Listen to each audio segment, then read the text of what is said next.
오늘 하세나 본문은 데살로니가전서 4장 13절에서 18절까지의 말씀입니다. 형제자매 여러분, 우리는 여러분이 잠든 사람의 문제를 모르고 지내는 것을 원하지 않습니다. 여러분은 소망을 가지지 못한 다른 사람들과 같이 슬퍼하지 않아야 할 것입니다. 우리는 예수께서 죽으셨다가 살아나신 것을 믿습니다. 이와 같이 하나님께서 배수 안에서 잠든 사람들도 예수와 함께 데리고 오실 것입니다.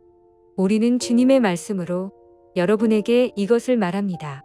주님께서 오실 때까지 살아남아 있는 우리가 이미 잠든 사람들보다 결코 앞서지 못할 것입니다. 주님께서 호령과 천사장의 소리와 하나님의 나팔 소리와 함께 친히 하늘로부터 내려오실 것이니 그리스도 안에서 죽은 사람들이 먼저 일어나고 그 다음에 살아남아 있는 우리가 그들과 함께 구름 속으로 이끌려 올라가서 공중에서 주님을 영접할 것입니다. 이리하여 우리가 항상 주님과 함께 있을 것입니다. 그러므로 여러분은 이런 말로 서로 위로하십시오. 반갑습니다, 성도 여러분. 오늘은 여러분들과 함께 데살로니가 4장 13절부터 18절까지의 말씀을 나눠보고자 합니다. 데살로니가 전서의 중요한 특징 중에 하나는 겉면의 말씀이 매우 길다라는 것에 있습니다.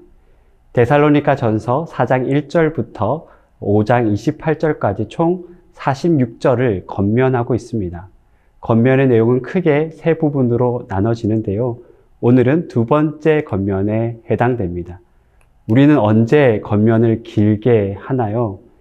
애착이 많은 사람들을 만나게 되면 더 많은 이야기를 들려주고 싶어 합니다. 걱정하거나 고민하고 있는 내용을 해결해 주고 싶어 하죠. 특히 그들의 삶의 문제를 해결해 주고 싶어 합니다.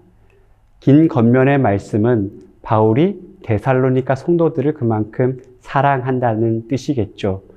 그럼 데살로니가 성도들이 걱정했던 것이 무엇일까요? 오늘 보면 13절 상반절에 이렇게 말씀하고 있습니다. 형제들아, 자는 자들에 관하여는 너희가 알지 못함을 우리가 원하지 아니하노니. 즉 죽은 자들에 관한 문제를 형제들이 모르길 원치 않는다라는 겁니다. 데살로니가 성도들은 그들과 함께 했던 동력자들 혹은 지인들이 예수님의 재림을 보지 못하고 죽는 것에 대해서 궁금증을 가지고 있었습니다. 고대 사회는 전쟁이 많고 질병에 취약했기 때문에 죽음은 그들의 삶 그 자체였습니다. 그들이 열심히 신앙생활을 하는 중요한 이유 중에 하나는 예수님의 재림의 약속을 굳게 믿고 재림 때까지 기다리는 것이었습니다. 그런데 예수님의 재림이 오기 전에 죽음을 맞이하는 자들이 과연 그들이 어떻게 될지 의문을 가지고 있었던 것이죠.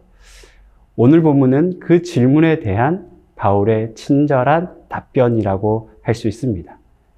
결론부터 말하자면 예수 그리스도께서 죽으시고 부활하신 것처럼 죽은 자들도 하나님께서 예수님을 통해서 함께 데리고 가실 것이라고 말씀하고 있습니다.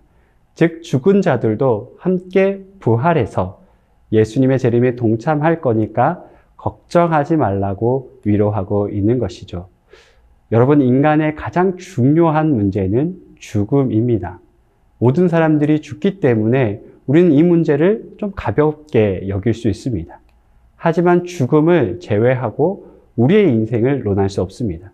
죽음은 반드시 우리 인생에 짚고 넘어가야 할 부분입니다. 그렇게 죽음을 직면하다 보면 결국 인간은 이 문제를 해결할 수 없다는 것을 깨닫게 되죠. 죽음은 인간의 영역이 아닙니다. 맞습니다. 죽음은 하나님의 영역입니다. 그리고 죽음의 문제를 해결할 수 있는 분은 오직 예수 그리스도 한 분밖에 계시지 않죠.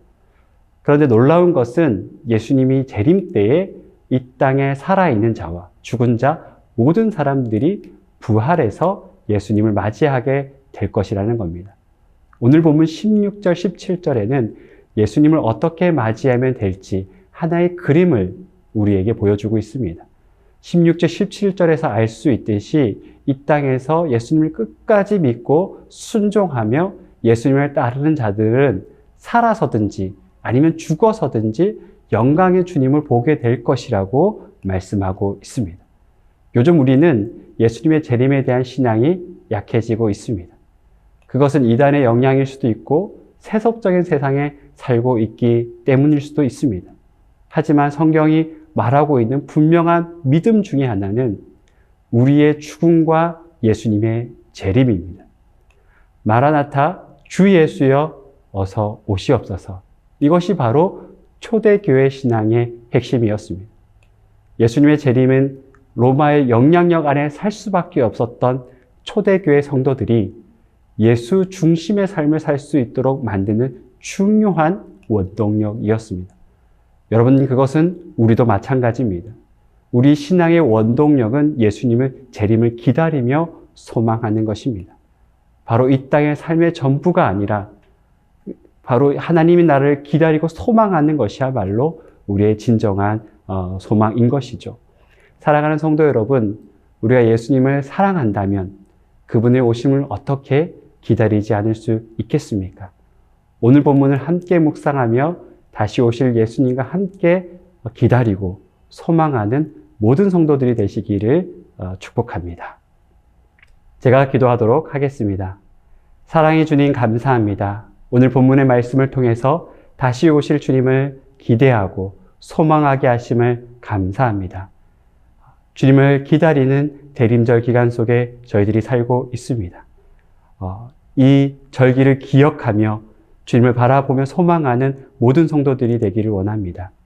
그래서 우리가 정말 주님 앞에 나아갔을 때 주님께서 찾아오시는 은혜가 있게 하여 주시고 이것을 통해서 더 주님께 가까이 가는 모든 성도들 될 수 있도록 도와주시옵소서. 다시 오실 주님을 기대하며 이 모든 것을 우리를 구원하신 예수 그리스도의 이름으로 기도합니다. 아멘.